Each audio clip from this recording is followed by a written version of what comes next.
నమస్కారం గురుగారు. దాక్షాయణి గారు నమస్కారం అండి. గురుగారు, ఈ సంవత్సరం మనకి మకర రాశి వారికి ఏ విధంగా ఉంది? సో, మనం మకర రాశి గురించి చెప్పుకుంటున్నామండి. మకర రాశి వీళ్ళకి లాస్ట్ ఇయర్‌లో బాగున్న రాశులు ఇదొక రాశి. లాస్ట్ ఇయర్ హోల్ ఇయర్‌లో కొన్ని రాశులు బాగున్నాయి. అంటే బాగున్న రాశులు ఇదొకటి. నేను అదే చెప్తాను. ఎందుకంటే బాగున్న రాశికి టైం ఫలాలకి బాగున్నప్పుడు బాగుండకపోతే ఇంకెప్పుడు బాగుంటారు మీరు లైఫ్‌లో. గ్రహస్థితిని బాగున్నాయి. అంటే అప్పటిదాకా ఏదైనా చిన్న ప్రాబ్లమ్ వచ్చినా శని మీదకి దోసేసాడు. ఏళ్ళు నడిచింది ఉంది అది. నేను కూడా అంతే కదా. శని ఉండటం వల్ల ఏళ్ళు నడిచిన ప్రభావం అనుకుంటాం సహజంగా. శనికి అంత స్ట్రాంగ్ పవర్ ఉంటుంది కాబట్టి. ఇప్పుడు శని ప్రభావం లేదు వీళ్ళకి. ఏళ్ళు నడిచి శని అయిపోయింది. మరి ఎందుకు బాగుండటం లేదు? అందరూ బాగుండాలి కదా సహజంగా. మరి ఎందుకు లేరు? ఇది చూసుకోవాలి. ఇది మీకు మన పెద్దవాళ్ళు ఇచ్చిన ఒక గ్రేటెస్ట్ టూల్ ఈ జాతక చక్రం. అది చాలా మందికి తెలవదు. అదేదో పెట్టుకొని రాసిన అనుకుంటారు. మన ఎడ్యుకేషన్ అలా చేశారు దాన్ని. మన వి ట్యూన్ లైక్ దట్. అది గ్రేటెస్ట్ సైన్స్. మన టోటల్ కర్మ భూమి మీద పుట్టినప్పుడు లాస్ట్ వరకు వెళ్ళిపోయి తర్వాత ముందు కూడా ఏముందో తెలుసుకోవచ్చు ఈ జ్యోతిష శాస్త్రంలో. ఇది కరెక్ట్గా తెలుసుకుంటే వీళ్ళ ఎవరైతే వాళ్ళ జాతక చక్రాన్ని వాళ్ళ జాతకాన్ని పర్ఫెక్ట్గా తెలుసుకుని అవగాహన ఉంటారో వాళ్ళ లైఫ్ కూడా అంతే ఉంటుంది అవగాహనగా. ఎవరైతే ఇది మూఢనమ్మకం అసలు వదిలేసుకుంటారో వాళ్ళ లైఫ్ కూడా జిగ్జాగ్గా ఉంటుంది. అందుకని మన పెద్దవాళ్ళు, మన మహర్షులు, మన తల్లిదండ్రులు ఎందుకు పుట్టినంటే జాతక చక్రం రాపిస్తారంటే అందులో చాలా రహస్యాలు ఉన్నాయి. మనం అప్పుడు చిన్నపిల్లవాళ్ళు మన తెలియదు. తర్వాత తెలుసుకోవాల్సిన బాధ్యత మందనమాట. అందుకని ఈ వీడియోలు చూస్తున్న ఎవరైనా సరే మకర రాశి వాళ్ళు ఉంటే వాళ్ళు చక్కగా బాగుండాలి. అంతకుముందు 2 yearsతో కంపేర్ చేయడం బాగుండాలి. బాగా లేదు అనుకుంటే ఇమీడియట్గా జాతకం చూపించుకోవాలి. ఎందుకు లేదన్నది డయాగ్నోసిస్ చేసుకొని పరిహారాలు చేసుకుంటే 10 రెట్లు ముందుకు వెళ్ళిపోయే అవకాశం మకర రాశి వాళ్ళకి.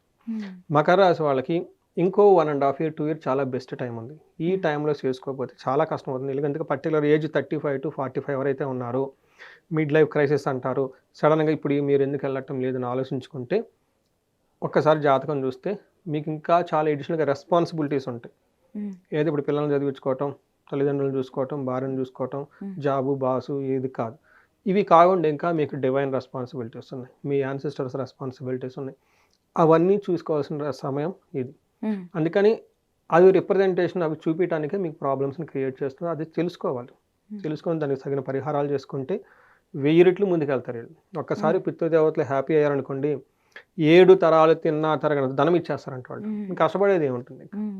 ఈఎంఐలు గొడవలు ఏమి ఉండవు అనమాట. కానీ ఒకసారి ఖచ్చితంగా చూపించుకోవాలి.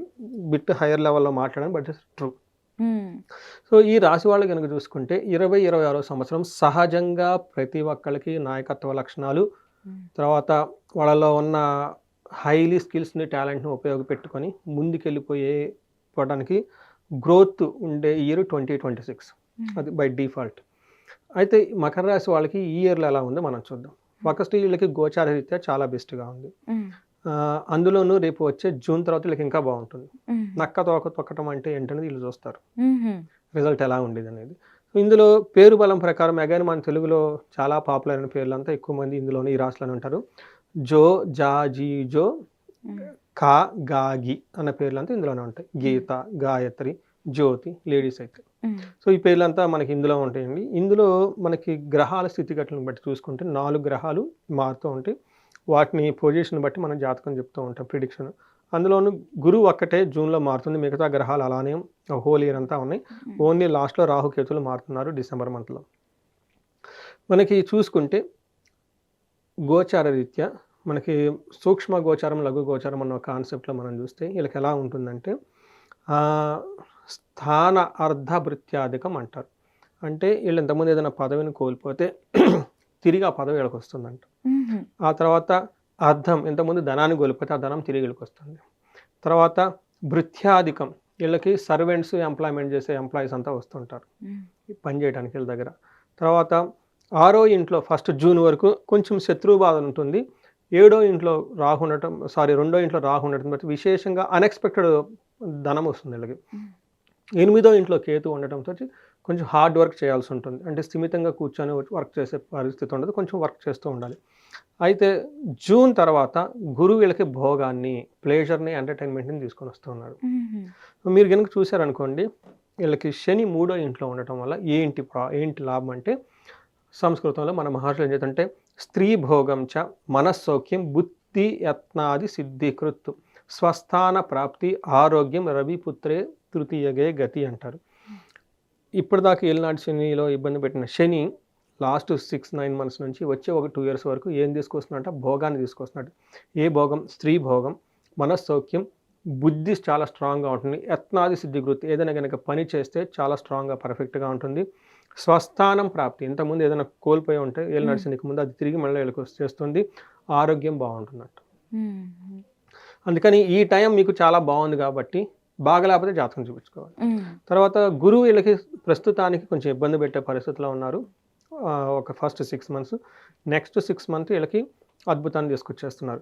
గురువు వీళ్ళకి 6th హౌస్లో ఉండి ఏం చేస్తున్నారంటే ధారాపుత్ర విరోధతే స్వజనే కలహస్తద చోరాగ్ని నృపభీతిచ్చ అని చెప్తారు. అంటే ఈ టైంలో భార్యతోటి పుత్రులతోటి గొడవలు పడుతూ సొంత బంధువులతో కొంచెం పెడమొహంగా ఉంటూ ఈ టైంలో వాళ్ళకి ఏదైనా ఖచ్చితంగా ఆల్రెడీ ఒక బంగారపు నాగో ఏదో పోయి ఉంటుంది, అగ్ని ప్రమాదం జరగటమో లేదంటే ఏదన్నా బాస్ నుంచి విపరీతమైన ప్రెషర్ వచ్చేసి అవకాశం ఎక్కువ ఉంటుంది జూన్ వరకు. జూన్ తర్వాత రాజదర్శనం ఆరోగ్యం అంటారు.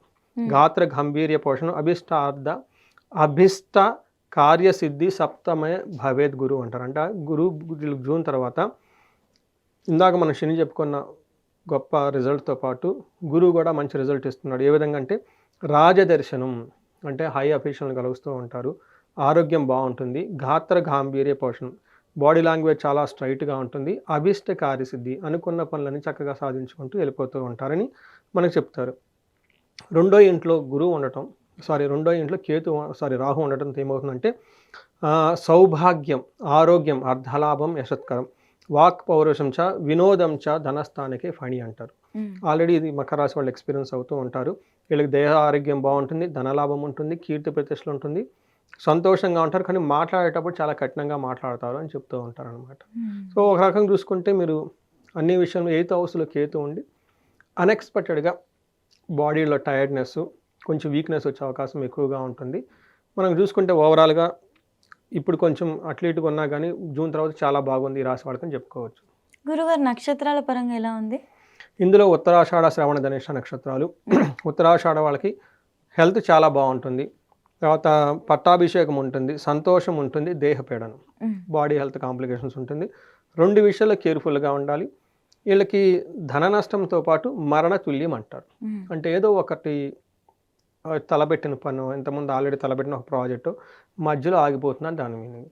నెక్స్ట్ శ్రవణం నక్షత్రం వాళ్ళని చూసుకుంటే వీళ్ళకి కొంచెం జాగ్రత్తగా ఉండాల్సిన నక్షత్రం శ్రవణం వాళ్ళు. వీళ్ళకి హెల్త్ కాంప్లికేషన్స్ ఉంటుంది, ధనం విపరీతంగా ఖర్చు అయ్యే అవకాశం ఉంటుంది. ఇంతకుముందు వాళ్ళు తలబెట్టిన పనులు ఏమన్నా ఉంటే అవన్నీ కంప్లీట్గా ఆగిపోయేసి మధ్యలో బ్రేక్ వచ్చే అవకాశం ఉంటుంది. కానీ వీళ్ళకి ప్రమోషన్స్ వచ్చే అవకాశం కూడా ఉంది.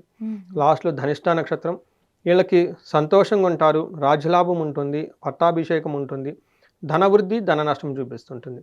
అక్టోబర్ టైంలో వీళ్ళు ఏదైనా ప్రాజెక్ట్ కనుక చేస్తుంటే దాన్ని మరణ తుల్యం అంటారు. దాని మీనింగ్ ఏంటంటే ఆ ప్రాజెక్ట్ అంతా ఆగిపోవటం, ఆ పనులన్నీ ఆగిపోవటం.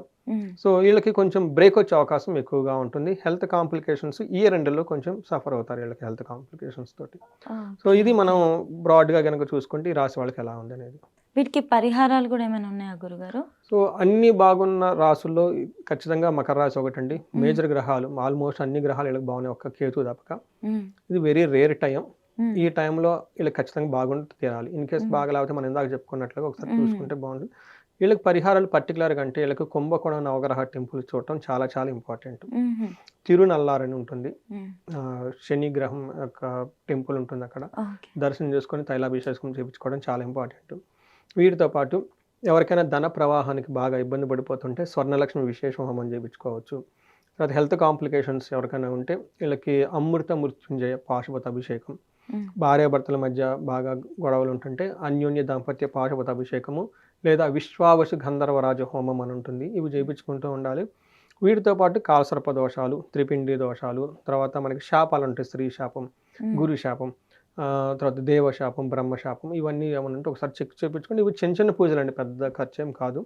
చాలా మందికి ఐడియా ఉండదు, ఏదేదో అనుకుంటారు, కానీ అవి చాలా సింపుల్ పూజలు. అవి కరెక్ట్గా చేయించుకుంటే ఆ బ్లాకేజెస్ ఉంటే అయిపోతుంటే లైఫ్ అనేది ముందుకెళ్తూ ఉంటుంది. అవునవును, ఖచ్చితంగా గురుగారు. ఇప్పుడు మనకి ఈ రాశి వారు కూడా మన గోల్డెన్ టైం కాబట్టి ఈ సమయాన్ని కరెక్ట్గా సద్వినియోగం చేసుకుంటే అంతా మంచి జరుగుతుందంటారు. కరెక్ట్ అండి. సో ఈ రాశి వాళ్ళకి అష్టైశ్వర్యాలు కలగాలి, భోగాలు భాగ్యాలు కలగాలి, 2026 సంవత్సరంలో వీళ్ళు చక్కగా ఉండాలని చెప్పేసి మనం కోరుకున్నామండి. నమస్తే. ధన్యవాదాలు గురుగారు.